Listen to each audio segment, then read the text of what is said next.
خصوصی اسٹیج پر موجود تمام قابل احترام اکابرین، اس مجلس میں شریک خواتین و حضرات، سب سے پہلے تو میں نوابزادہ افتخار صاحب کا شکر گزار ہوں کہ انہوں نے آج اس تقریب میں مجھے بلایا، اعزاز بخشا، اور جس نسبت سے انہوں نے مجھے دعوت دی، میں دعا کرتا ہوں اللہ تعالیٰ سے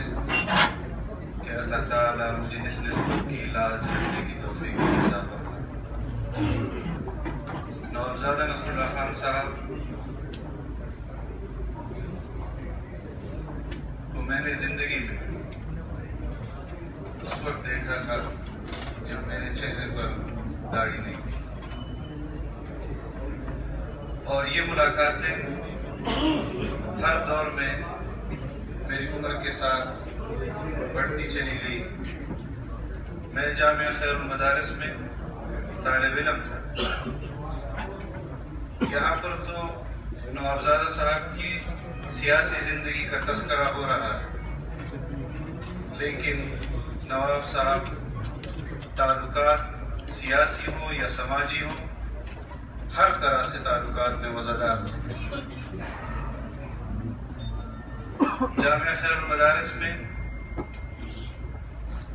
مولانا خیر محمد جارد علی رحمہ اللہ کے گھرانے میں غم یا خوشی دونوں میں نواب صاحب وہاں تشریف لاتے تھے۔ یہاں پر یقیناً حامد میر صاحب نے جن باتوں کا تذکرہ کیا کہ نواب صاحب کی شخصیت اتنی طاقتور تھی کہ وہ اپنی زندگی میں اپوزیشن میں موجود تمام سیاسی مخالف جماعتیں جو ایک دوسرے سے نظریات میں شرق اور غرب کا فرق رکھتی تھی، لیکن یہ ان کا خاصہ تھا کہ وہ ان کو ایک پلیٹ فارم پر جمع کر دیتے تھے۔ اور آج ان کی وفات کے بعد ان کی یاد میں جس پروگرام کا انعقاد ہوا ہے، ان کی شخصیت ان کی وفات کے بعد بھی اتنی ہی طاقتور ہے جتنی کی زندگی میں طاقتور تھی۔ نواب صاحب کی ساری سیاسی زندگی جس کا مطالعہ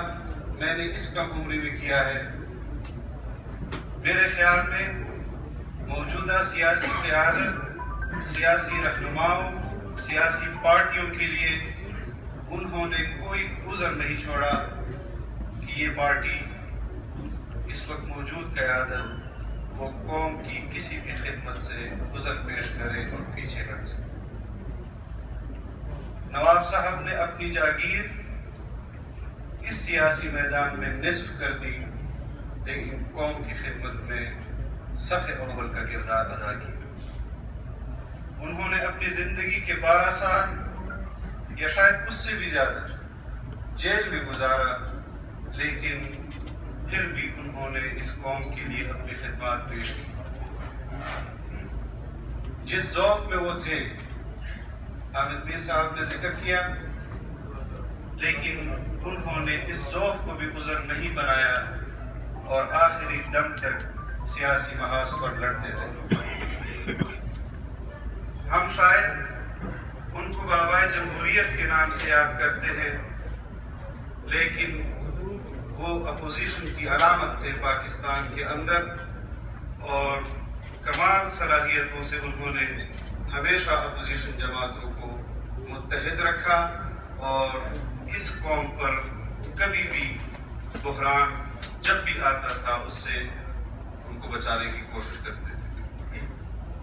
میں نے خود نواب صاحب کو ان کی انٹرویوز کو سنا ہے، اور وہ ہر دور میں پاکستان کی سب سے بڑی مشکل اس بات کو سمجھتے تھے کہ اس ملک پر عوام کے حقیقی نمائندے جب حکومت نہیں کرتے تو ہمیں اندرونی چیلنجز کا بھی سامنا کرنا پڑتا ہے، اور ہمیں بیرونی چیلنجز کا بھی سامنا کرنا پڑتا ہے،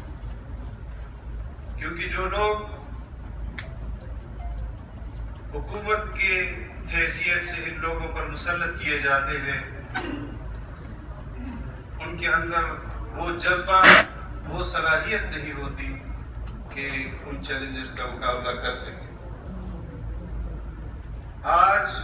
پاکستان کے اندر جو حکومت قائم کی گئی ہے، ہم شاید سب اس صف سے ہیں کہ جو اپنی جان بچا کر قومی اسمبلی تک پہنچ چکے ہیں، اور یہ ہمارا فرض ہے، ہماری ذمہ داری ہے کہ ہم قوم کو اس دلدل سے نکالیں جس دلدل کی طرف ہم جا رہے ہیں۔ میں آپ تمام حضرات کا انتہائی شکر گزار اور